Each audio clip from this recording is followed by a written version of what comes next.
So Cori Bush is this radical Missouri congressperson. She got her start being a Black Lives Matter activist, and then she's become this very loud adjunct member of the squad. She's a second wave member of the squad. The squad existed, and then she was recently elected to Congress, was Cori Bush. And of course, she made headlines this week when she camped out on the steps of the Capitol building to protest evictions. And then the Biden administration announced that in defiance of the Constitution of the United States, Joe Biden would simply declare an eviction moratorium, even if it would be struck down by the Supreme Court itself.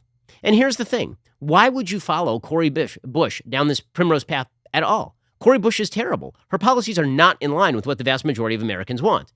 The entire Democratic Party has spent the last few months attempting, for example, to run headlong away from the defund the police sloganeering of people like Cori Bush and AOC and Ilhan Omar and Rashida Tlaib.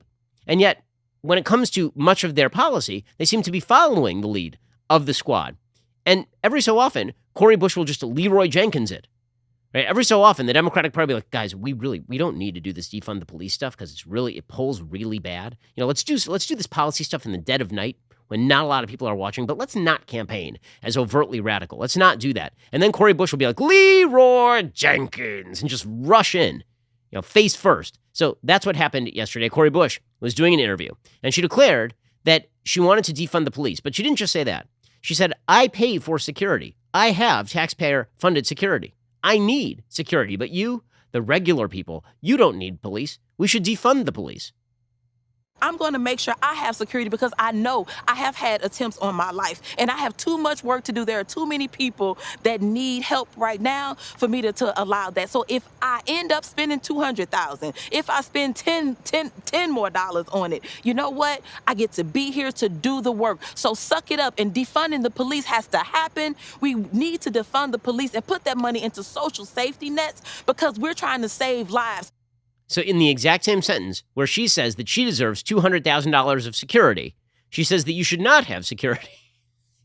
Why are the Democrats following this? And here's the thing. I think the reason that the Democrats have decided that they're going to treat the squad and the radical left of their own party with respect is not really for electoral benefit so much as it is about the belief by the Democrats that anytime somebody on the right has a critique, the critique has to be false. There's a really interesting piece today over at a Substack called the Liberal Patriot by a guy named Roy Teixeira. Now, Roy Teixeira is a major Democrat. Roy Teixeira is one of the people who used to write essays about the browning of America and how demographic change was eventually going to lead to this magical democratic utopia. Well, now he is warning that Democrats are completely disconnected from reality, that they have fallen into what he calls the Fox News Fallacy. Here's what he says. He says the Fox News Fallacy is having a dire effect on many Democrats. This is the idea that if Fox News, substitute here the conservative bête noire of your choice if you prefer, criticizes the Democrats for X, there must be absolutely nothing to X. And the job of Democrats is to assert that loudly and often. The problem is that an issue is not necessarily completely invalid just because Fox News mentions it. That depends on the issue. If there's something to the issue and persuadable voters have real concerns, you will not allay those concerns by embracing the Fox News fallacy. In fact, you'll probably intensify them by giving such voters the impression that Democrats simply don't care about their concerns and will do nothing to address them. That will undermine the Democrats' ability to respond to predictable attacks against their candidates in 2022 and raise the likelihood of a midterm debacle. And he cites a few examples of this. One of them is crime. He points out that a lot of people on the right have been pointing out the rising crime rates in major cities around the United States. And yet Democrats continue to proclaim over and over and over again that there really is no big crime problem, that the crime problem is all just made up by the Fox News crowd. And this is not going to redound to the Democrats' benefit. Another example of what Roy Teixeira calls the Fox News fallacy is the immigration issue, he says. The Biden administration has resisted and still resists calling the situation at the Mexican border a crisis and initially insisted that the surge at the border would go away on its own as the hot weather season arrived. This was the line most Democrats adhered to, invoking the idea the issue was more a Fox News talking point than a real problem. It's now apparent the border surge is not going away anytime soon, and that the perceived liberalization of the border regime under the Biden administration has indeed spurred more migrants to try their luck at the border, and it's not going away with the hot weather. The Washington Post reports officials have made more than 1 million apprehensions at the southwest border this fiscal year as of June. 210,000 more individuals probably crossed in July. This is the highest monthly encounter number since fiscal year 2000. And there's a reason why Joe Biden's approval rating on immigration is now at 30%, 37% up, 52% down. He is only at 30% approval rating among independents, by the way. And critical race theory is another issue where Democrats are completely missing the boat. Because Republicans mention it, Democrats have decided that this is no longer worth concerning themselves over. There's almost a sort of bizarre, it's like a bizarre reverse psychology effect here that Democrats are falling prey to. The minute that Republicans say something is a problem, Democrats immediately declare that not only is it not a problem, it's something good. So if we say that the squad is completely radical and proposing policies that are ridiculous on their face, the Democrats say that we're making it up.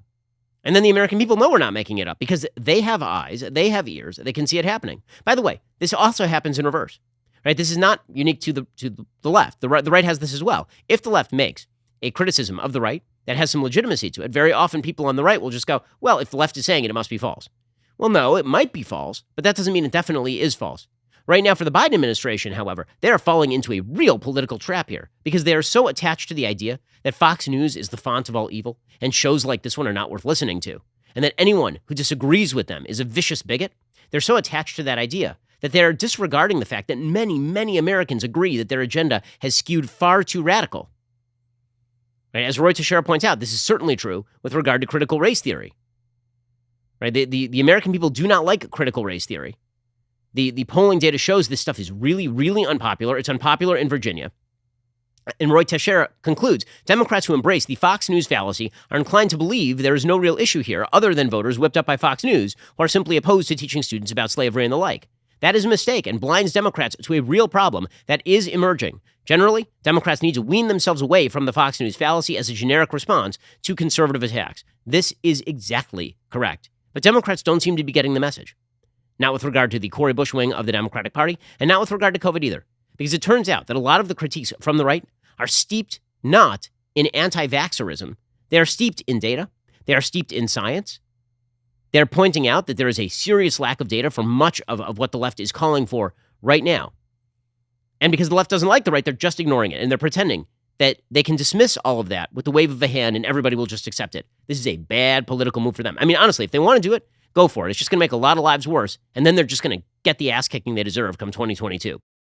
I hope you enjoyed that clip from The Ben Shapiro Show. If you did, go ahead and hit that subscribe button so you stay up to date with all our future content.